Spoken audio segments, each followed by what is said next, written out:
We are talking The Ghost of Winifred Meeks, also known as simply Winifred Meeks.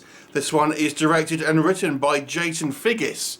Now, you have to ask yourself before watching this movie, are you watching the film for art or are you watching it for entertainment? Because that question is going to become very apparent within this movie. Jason Figgis, a man who loves an establishing shot, has created a slow burn, classic style English ghost story haunted house movie. So we have a young woman who is an author, and she is played by Lara Belmont, and she is going to this kind of remote kind of cottage by the kind of the coast to get away from the hustle and bustle of life, like cheating husband, etc., to write her next book. However, while she is there, she eventually starts to feel a presence, some type of entity within this house, and it may well be the ghost of Winifred Meeks. What will happen? You'll have to watch the movie to find out. So, as I've said, this movie is made in an artistic fashion, but is it an entertaining movie? Let's talk about what works. It is an artistic movie. There are some fabulous displays of photography here. There are scenes that are extremely beautiful, you know, very well shot, lovely scenery, well photographed. It has a creepy and kind of, you know, atmospheric build up throughout the film where we kind of sense something is not quite right. And it's a slow build, just the kind of that levels of tension slowly rising. I have to say, it's pretty much a one-woman show. We have a smattering of other characters, a lot of them kind of over the phone or audio. But I think our main actress, for the most part, does a good job. And there are some strikingly spooky visual scenes here. When we see our apparition, it's a low budget movie, and the production here has wisely used their budget sparingly for what they can afford. But there's a great effect when we see areas, certain kind of scenes where we see a ghost. You know, it looks like a normal woman, but with kind of like a blurred face, which kind of looks pretty freaky, I have to say. It makes for a fantastically creepy visual. However, this movie I think is more concerned with being an artistic movie than an entertaining one, because for one thing, and I think probably for the thing for most people, this movie is extremely slow with very, very little narrative. So you could the story in a nutshell is a woman moves into a house and there's a ghost there and freaks her out. Pretty much it. That's literally the story. Not a lot else happens other than that, if I'm honest. We have such a long build up, really, with just a kind of like an odd hint here and there of something going on, but our central protagonist really doesn't even know what's going on. We as an audience kind of think, oh, there's something going on here, but, you know, it's just long scenes of our kind of central character, Anna, sitting out on the beach, talking to her family on the phone, reading in bed, watching TV, and thinking, why am I watching a film of this? You know, why am I spending my time watching long scenes where someone else is watching TV without really anything happening? In one aspect, it's creating that kind of atmosphere. It's creating that sense of isolation. And I understand why it's doing that. But on the other hand, it is not an entertaining movie to watch because it's so uneventful. Now, I do enjoy a slow burn movie, and there are elements where I think that this movie can be enjoyed as a kind of dramatic piece to a point, but the story is so slight. I mean, there is very little that happens, and I even think what does happen is handled relatively poorly.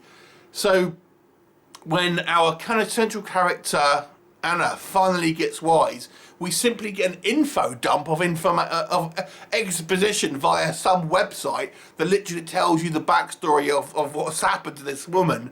And that's it. That's kind of like, okay, we get like a 5-minute scene of this, her listening to this kind of like podcast or something about the history of this ghost, and that is all in one podcast. It's like, Jesus, it's like a really kind of heavy exposition dump when the rest of the movie has had so little kind of like mythology building, if that makes sense.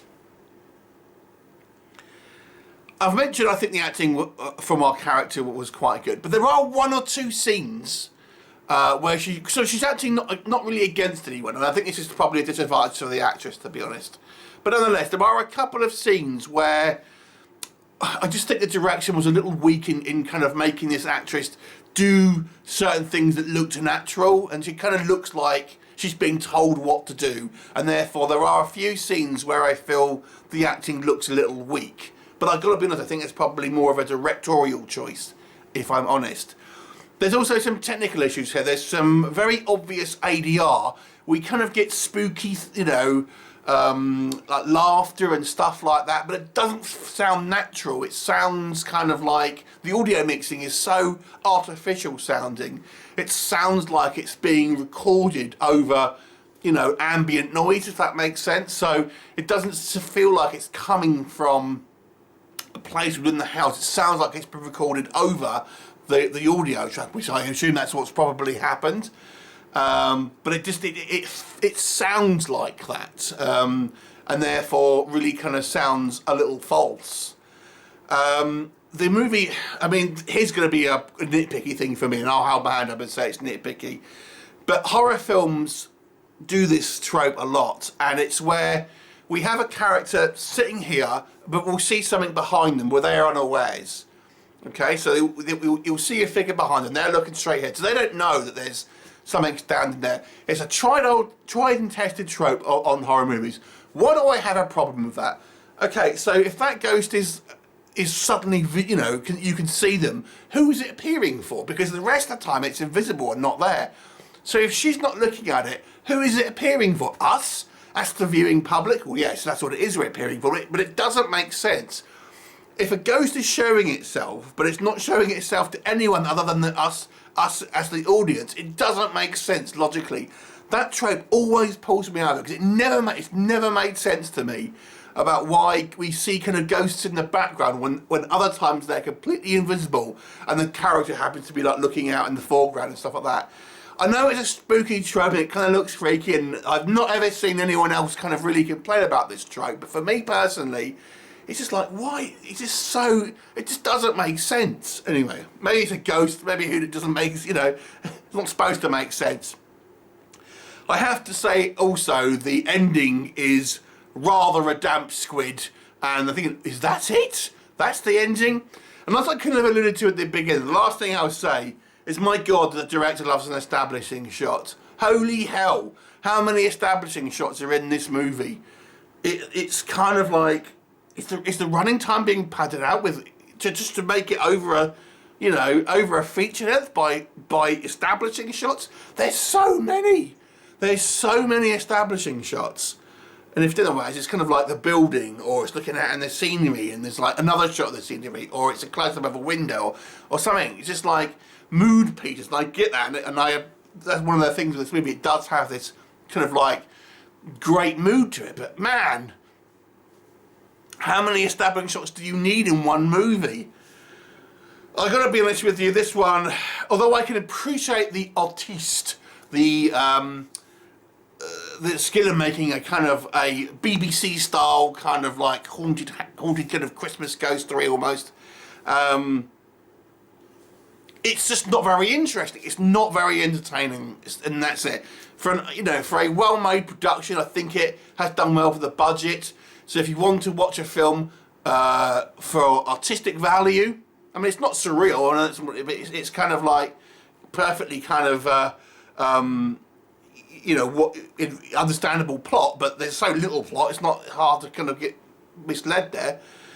But it's just not an entertaining movie. I will give it a 4 out of 10, slightly below average for me, because I just think it's not entertaining, but I appreciate that it's in a way well put together, even though I don't think it's, I think the pacing is just all over, well, the pacing is terrible. 4 out of 10, value to those of you who like, you know, Downton Abbey, slow drama type things, but for anyone else, I don't think you're going to have much interest here. 4 out of 10 of you seen it, or will you watch it? Leave me a comment and I'll look forward to seeing you next time. Bye for now.